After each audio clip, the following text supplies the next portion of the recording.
मागच्या क्लासमध्ये आपण बघितलं होतं सॉलिड स्टेटचं classification. That is the classification of solid. It is classified into the two types. First one is the crystalline solid and then amorphous solid. त्यानंतरच्या क्लासमध्ये आपण बघितलं होतं that is the classification of the crystalline solid. Crystalline solid is classified into the four types. First one is the molecular solid, second one is the ionic solid, third one is the covalent or network solid, and fourth one is the metallic solid. आज आपण बघणार आहोत that is the crystal, lattice and basis.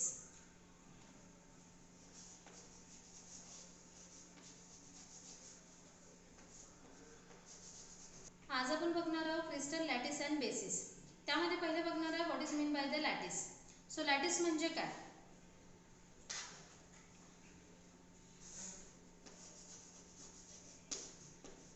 Lattice म्हणजे काय? इथे हे जे मी draw करत आहे हे काय आहे? पॉइंट्स. पॉइंट्स काय होत आहे? अरेंज होत आहे. So it is the geometrical arrangement. कोणाची geometrical arrangement? It is the geometrical arrangement of the points. आणि हे जे जॉमेट्रिकल अरेंजमेंट आहे ती कशा पद्धतीने अरेंज होत आहे? थ्री डायमेन्शनली. तर त्यामुळे जे स्ट्रक्चर फॉर्म होत आहे ते स्ट्रक्चर फॉर्म म्हणजे आहे lattice. So what is mean by the lattice? It is the geometrical arrangement of points in three-dimensional array is known as the lattice. Example जर घ्यायचं झालं तर एखादी क्लासरूम असेल, त्या क्लासरूम मध्ये खाली बेंचेस आहे. आता खाली बेंचेस आहे ते कसे आहे?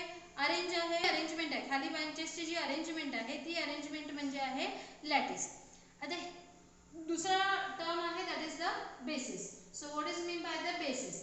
आता बेसिस म्हणजे काय? Either it is a atom or the group of atom. ते ॲटम असू शकतात किंवा ग्रुप ऑफ ॲटम असू शकतात. फॉर एक्झाम्पल ॲटमचं एक्झाम्पल, ग्रुप ऑफ ॲटमचं जर एक्झाम्पल घ्यायचं झालं तर इथे घेऊया आपण NaClचा. हा सपोज Na आहे आणि हा सपोज Cl आहे. ठीक आहे. तर यामध्ये काय होते? हे जेव्हा ॲटम किंवा ग्रुप ऑफ ॲटम या लॅटिस पॉइंटला अटॅच्ड होतात तर त्यामुळे जे स्ट्रक्चर फॉर्म होते त्याला म्हणतात क्रिस्टल स्ट्रक्चर. ठीक आहे. काय सांगितलं? हे काय होतं? बेसिस होतं. बेसिस काय आहे? It is atom or group of atom. ते ॲटम असू शकतात किंवा ग्रुप ऑफ ॲटम असू शकतात. ते काय होणार? अटॅच होणार. कुणाला? लॅटिस पॉइंटला. हे लॅटिस पॉइंट आहे. या लॅटिस पॉइंटला काय होणार? हे बेसिस आहे. बेसिस काय आहे? Atom or group of atom. ते काय होत आहे? अटॅच होत आहे. कुणाला अटॅच होत आहे? लॅटिस पॉइंटला. त्यामुळे जे स्ट्रक्चर फॉर्म होत आहे that structure form is non as the crystal structure. म्हणजे काय? इथे जे आपल्याला नवीन स्ट्रक्चर भेटणार आहे तेव्हा नवीन स्ट्रक्चर भेटणार जेव्हा बेसिस हे अटॅच होणार. कुणाला अटॅच होणार? लॅटिस पॉइंटला अटॅच होणार. त्यामुळे जे स्ट्रक्चर फॉर्म होत आहे that structure form is non as the crystal structure. So what is mean by the crystal structure? Crystal structure म्हणजे काय?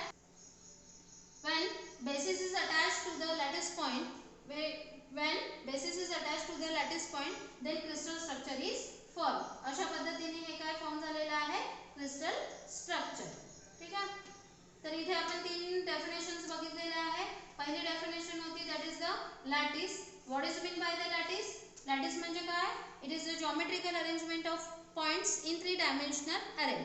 लॅटिस जे आहे यालाच म्हणतात स्पेस लॅटिस. लॅटिसचं दुसरं नाव आहे स्पेस लॅटिस. त्यानंतर बघितलं आपण बेसिस. बेसिस म्हणजे काय? It is the atom or group of atom. आता ग्रुप ऑफ ॲटम मध्ये आपण इथे एक्झाम्पल घेतलं होतं NaCl. त्याच पद्धतीने आपण कोणतं एक्झाम्पल घेऊ शकतो? जसं डायमंड मध्ये एकच प्रकारचे ॲटम प्रेझेंट आहे. ठीक आहे ना. डायमंड एक एक्झाम्पल झाला आणि NaCl हे एक एक्झाम्पल. आपण हे NaCl म्हणजे ग्रुप ऑफ ॲटम आणि डायमंड मध्ये फक्त कार्बन प्रेझेंट असतात. एकच ॲटम प्रेझेंट असतो म्हणून ते ॲटमचं एक्झाम्पल झालं. ठीक आहे. आणि थर्ड डेफिनेशन बघितली that is the crystal structure. So what is mean by the crystal structure? when basis is attached to the lattice point then crystal structure is formed. त्यानंतर next topic आहे that is the unit cell.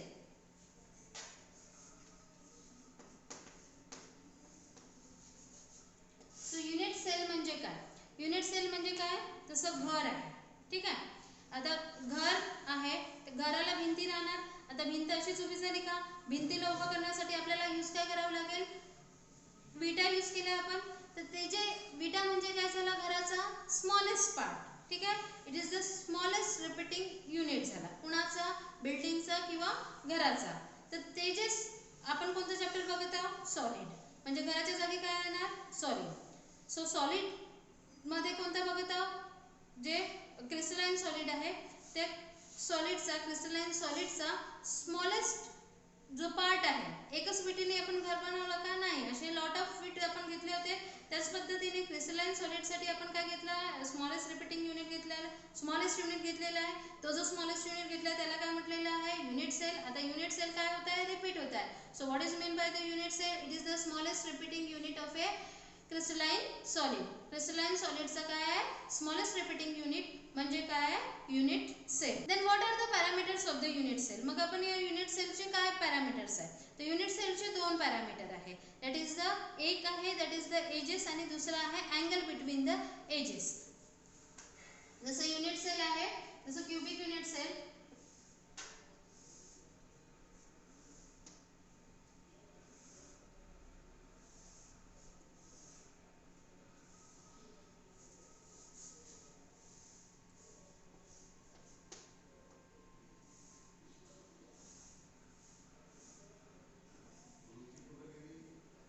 ठीक आहे. हा unit sale आहे, त्याचे काय parameters आहे, suppose ही याचे तीन एजेस आहे, ही A, this one B and this one is the C. नंतर दुसरा पॅरामीटर काय सांगितलं होतं, अँगल्स बिटवीन द एजेस. तर अँगल्स कोणते आहे, जो बी आणि सी मध्ये आहे तो आहे अल्फा. ठीक आहे, alpha is starts from the ए. इथे बी आणि सी एज आहे आणि कोणता अँगल येत आहे, alpha, which starts from the ए. त्याच पद्धतीने ए आणि बी ही एज आहे, तर ह्या एजेस मधला काय राहणार, दॅट इज द गॅमा. आणि हा जो राहणार याच्यामधला अँगल काय राहणार, दॅट इज द बीटा. ठीक आहे. अशा पद्धतीने युनिट सेलचे दोन पॅरामीटर आहे, एक आहे एजेस आणि दुसरा आहे अँगल्स बिटवीन द एजेस. आणि एजेस कोणते कोणते आहे, ए बी सी, आणि अँगल्स कोणते आहे, that is the alpha, beta and gamma. Then types of the unit cell. Third one is the types of unit sale.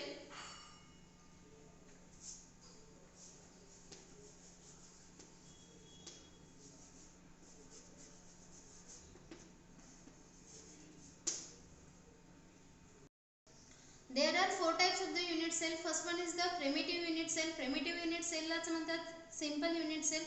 Second one is the body centered unit cell. Third one is the face centered unit cell and fourth one is the end centered unit cell. तर याच्यामध्ये आपण one by one बघणार आहोत. त्यामधला पहिला आहे that is the primitive unit cell.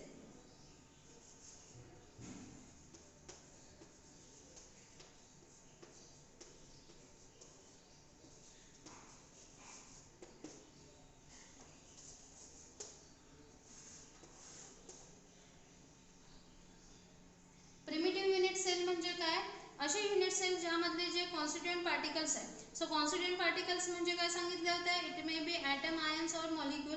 तर हे जे आहे atom that will occupy only the corner position. जर ते फक्त कॉर्नर पोझिशनवर ऑक्युपाय होत असेल कोण, कॉन्स्टिट्यूएंट पार्टिकल, तर त्याला म्हणतात सिंपल क्युबिक युनिट सेल किंवा प्रिमिटिव्ह युनिट सेल. ठीक आहे, जिथे फक्त कॉर्नरवर ते ऑक्युपाय होणार. दुसरा टाइप कोणता सांगितला होता तुम्हाला आता, that is the body centred unit cell. So body centred unit cell म्हणजे काय, जसं प्रिमिटिव्ह युनिट सेलचं एक्झाम्पल आपण स्ट्रक्चर काढूया.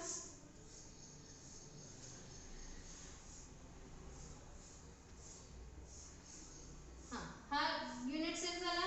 याच्यामध्ये काय होणार, फक्त कॉर्नर्सवर काय होणार, पार्टिकल्स ऑक्युपाय होणार.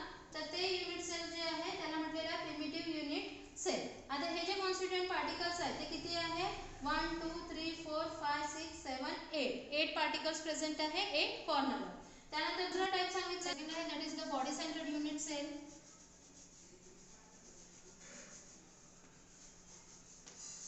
So what is mean by the body centred unit cell. Body centred unit सेलमध्ये काय होते की जे कॉन्स्टिट्यूएंट पार्टिकल्स आहे ते कॉर्नर पोझिशनवर तर ऑक्युपाय होणार. म्हणजे किती कॉर्नर आहे, 8 कॉर्नरवर आहे, 8 कॉर्नर आहे. त्या 8 कॉर्नरवर कॉन्स्टिट्यूएंट पार्टिकल ऑक्युपाय होणार. At the same time the constituent particle is present at the centre of the body. बॉडीच्या सेंटरमध्ये पण कॉन्स्टिट्यूएंट पार्टिकल प्रेझेंट राहणार, तर त्याला म्हणणार body centred unit cell. So what is mean by the body centred unit cell, in which the constituent particles are present at corner as well as the center of the body. म्हणजे अशा पद्धतीने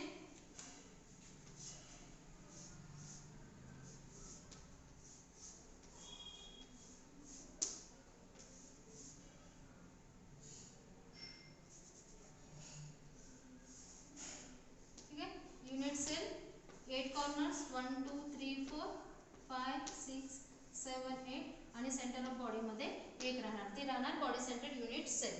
त्यानंतर बघितलं होतं that is the third one is the face centred unit cell. So face centred unit cell म्हणजे काय, in which the constituent particles are present at the 8 corners of unit cell. ठीक आहे, युनिट सेलच्या 8 कॉर्नर्सवर प्रेझेंट राहणार. ठीक आहे, आणि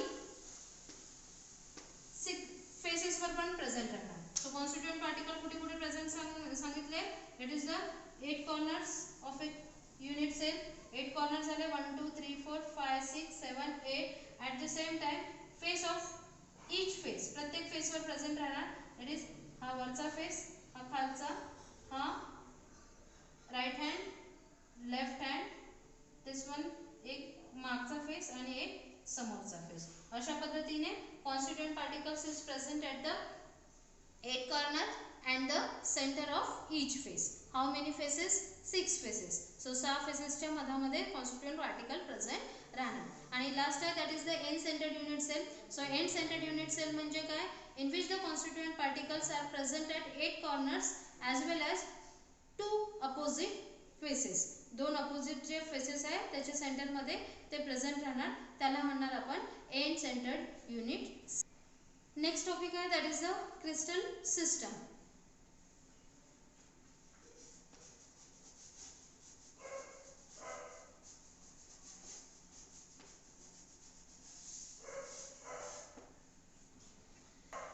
there are 7 crystal system. They are 7 crystal system आहे. कोणते कोणते आहे ते बघा. That is the cubic, tetragonal,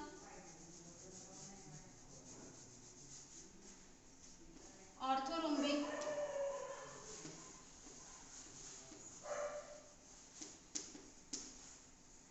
hexagonal,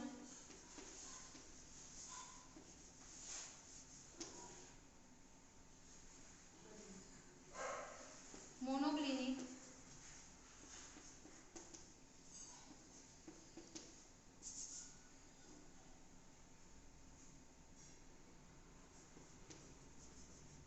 and triclinic.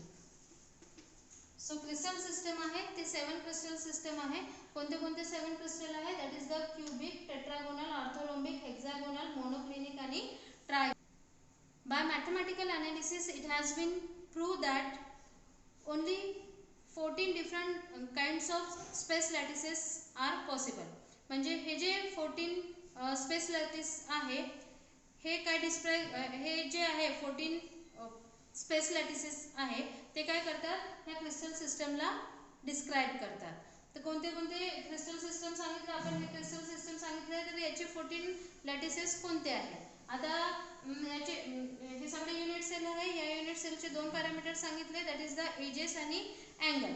Edges कोणते कोणते सांगितलं, ए बी सी, आणि अँगल्स अल्फा बीटा आणि गॅमा. तर याच्यामध्ये मग पॅरामीटर्समध्ये एजेसमध्ये बघा, क्यूबिकमध्ये काय असते, A is equal to B is equal to C. टेट्रागोनलमध्ये A is equal to B is equal to B not equal to C आहे आपलं.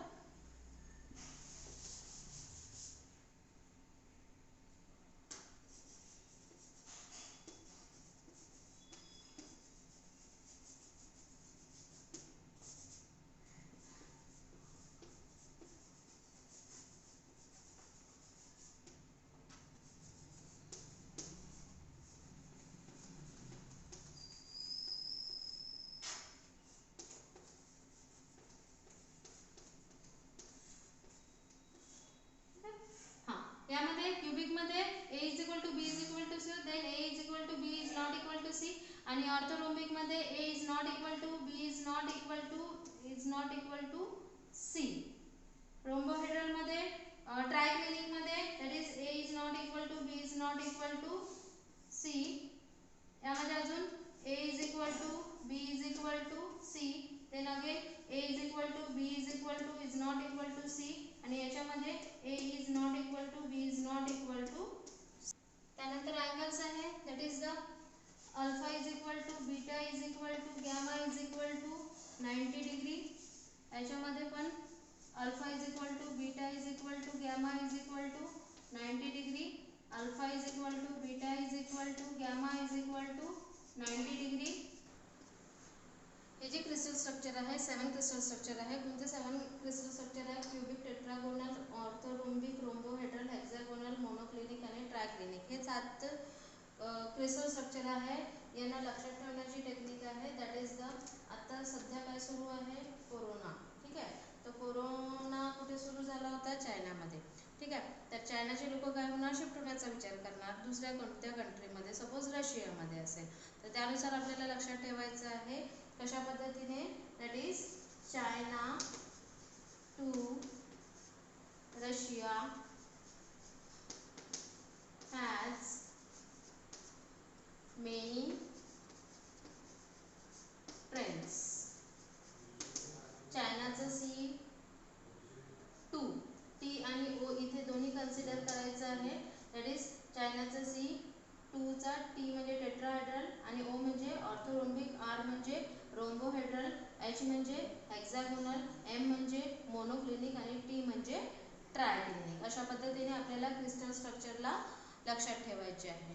नंतर मग हे जे 7 क्रिस्टल स्ट्रक्चर आहे ते फर्दर त्याचे 14 टाइप्स होतात. ते 14 लॅटिसेस म्हणजे आहे ब्रावाइस लॅटिसेस. हे जे 7 टाइप्स ऑफ क्रिस्टल आहे ते फर्दर नेक्स्ट त्याच्यामध्ये क्लासिफाय झालेले आहे. दॅट इज क्युबिकमध्ये दॅट इज द PBF, टेट्रागोनलमध्ये PB, ऑर्थोरोम्बिकमध्ये PBFE, रोम्बोहेड्रलमध्ये P, हेक्सागोनलमध्ये पण P, मोनोक्लिनिकमध्ये PE आणि ट्रायक्लिनिकमध्ये P. किती झाले? 1 2 3 4 5 6 7 8 9 10 11 12 13 आणि 14 असे 14 डिफरंट काइंड्स ऑफ लॅटिसेस ज्याला म्हटलेलं आहे ब्रावाइस लॅटिस. सो P म्हणजे काय याच्यामध्ये? प्रिमिटिव्ह. B म्हणजे बॉडी सेंटर्ड आणि F म्हणजे फेस सेंटर्ड. सो प्रिमिटिव्ह याच्यामध्ये ज्याच्यामध्ये कॉन्स्टिट्युएंट पार्टिकल्स हे फक्त कॉर्नर्समध्ये राहणार. इथे कॉर्नर आणि बॉडी सेंटरमध्ये राहणार आणि याच्यामध्ये कॉर्नर आणि centre of the face.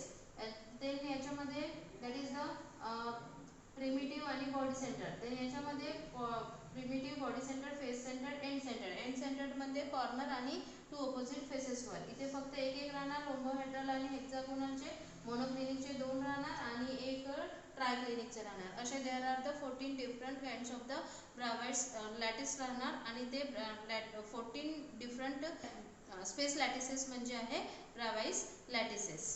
Next part आहे that is the number of atoms in the unit sale.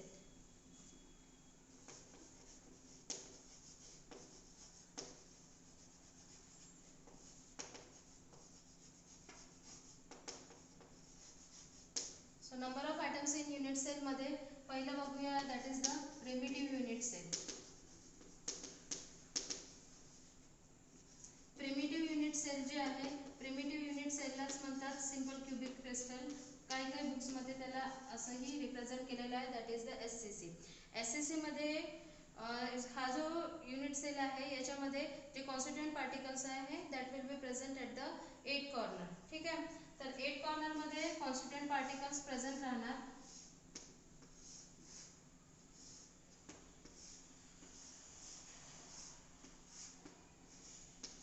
तर हे जे कॉर्नर पार्टिकल्स आहे, हे कॉर्नर पार्टिकल्सचं जे कॉन्ट्रीब्युशन आहे असते ते असते 1/8 आणि हे 1/8 असे टोटल नंबर ऑफ ॲटम्स किती आहे? 8. So number of atoms in SCC, number of atoms in SCC. ठीक आहे. कॉन्ट्रीब्युशन आहे 1/8 आणि टोटल नंबर ऑफ ॲटम्स आहे 8 म्हणजे कॉन्ट्रीब्युशन होणार दॅट इज द 1 पार्टिकल किंवा 1 ॲटम. त्याच पद्धतीने आपण सेकंड काढूया that is the number of particles in the BCC. BCC म्हणजे काय? ज्यामध्ये कॉन्स्टिट्युएंट पार्टिकल्स हे कॉर्नरवर प्रेझेंट राहणार. कॉन्स्टिट्युएंट पार्टिकल्स हे बॉडी सेंटरमध्ये प्रेझेंट राहणार. ठीक आहे. आता बॉडी सेंटरमध्ये जो ॲटम प्रेझेंट आहे तो कोणत्याही युनिट सेल सोबत कॉन्ट्रीब्युट होणार नाही म्हणजे त्याचं पूर्ण कॉन्ट्रीब्युशन राहणार. 8 ॲटम्स आहे 8 कॉर्नरवर आणि कॉर्नरचे जे ॲटम्स आहेत ते पण number of atoms in BCC. So जे कॉर्नर ॲटम आहे त्यांचं कॉन्ट्रीब्युशन असते 1/8. टोटल नंबर ऑफ 8 असतात आणि एक बॉडी सीटच्या सेंटरमध्ये असतो. असे टोटल नंबर ऑफ ॲटम्स होणार 2 ॲटम्स. ठीक आहे. सो बॉडी सेंटरमध्ये किती राहणार? 2 ॲटम्सचं राहणार. आणि तिसरं आहे that is the FCC. So number of atoms in the FCC. याच्यामध्ये पण बॉडी 8 कॉर्नरवर 8 राहणार आणि फेस जे आहे तर देअर आर टोटल 6 फेसेसच्या सेंटरमध्ये राहणार आणि एक जो फेस आहे तो दुसऱ्या युनिट सेल सोबत शेअर राहणार. म्हणजे जो फेस सेंटरमध्ये जो ॲटम प्रेझेंट राहणार त्याचं कॉन्ट्रीब्युशन राहणार आहे हाफ आणि असे टोटल ॲटम्स राहणार आहे 6. टोटल फेसेस राहणार आहे 6. सो याच्यामध्ये काय राहणार कॉर्नर ॲटम्स राहणार म्हणजे आणि त्याचं कॉन्ट्रीब्युशन राहणार 1/8. टोटल नंबर ऑफ ॲटम्स राहणार असे 8 प्लस जे फेसमध्ये राहणार त्याचं कॉन्ट्रीब्युशन राहणार हाफ आणि टोटल नंबर ऑफ फेसेस आहे 6. त्यानुसार याच्यामध्ये होणार मग that is the total number of atoms 1 + 3 that is the 4 atom. अशा पद्धतीने नंबर ऑफ ॲटम्स. आता हे नंबर ऑफ ॲटम्स एक तर तुम्हाला MCQ मध्ये विचारू शकतो number of atoms in the SCC, BCC किंवा FCC मध्ये. दुसऱ्या टाईपचं म्हणजे समोर आपल्याला डेन्सिटी हा टर्म येणार आहे. सो डेन्सिटीच्या फॉर्म्युलामध्ये आपल्याला नंबर ऑफ ॲटम्स काढायचे असतात तर त्यासाठी आपल्याला हे कामी पडेल. त्यानंतर आतापर्यंत जे आपण बघितलेलं आहे आपण काय काय बघितलं दॅट इज द सॉलिडचं क्लासिफिकेशन बघितलं. 2 याच्यामध्ये सॉलिड क्लासिफाय झालेलं आहे त्याचा डिस्टिंग्विश तुम्हाला लर्न करून ठेवायचं आहे. त्यानंतर बघितलं आपण क्रिस्टलाइन सॉलिडचं क्लासिफिकेशन त्याच्यावरचे नोट्स बनवायचे आहे. त्यानंतर आपण युनिट सेल बघितलं. त्यानंतर युनिट सेलचे टाईप बघितले आणि क्रिस्टल स्ट्रक्चर बघितलं. सो क्रिस्टल स्ट्रक्चरमध्ये 7 क्रिस्टल आहे. 7 क्रिस्टलला कसं लक्षात ठेवायचं त्याची टेक्निक आपण तुम्हाला आपल्याला माहीत झालेली आहे. ठीक आहे. तर ह्या 7 क्रिस्टलवर सुद्धा MCQ येऊ शकतो किंवा 1 मार्काचा क्वेश्चन असू शकतो किंवा 1 मार्कसाठी मोनोक्लिनिक क्रिस्टल म्हणजे काय तर त्याचे एजेस तुम्हाला लिहावं लागेल अँगल्स तुम्हाला त्याचप्रमाणे कोणताही ते तुम्हाला क्रिस्टल स्ट्रक्चर विचारू शकतात. ब्रावेस लॅटिसिसची डेफिनेशन आहे.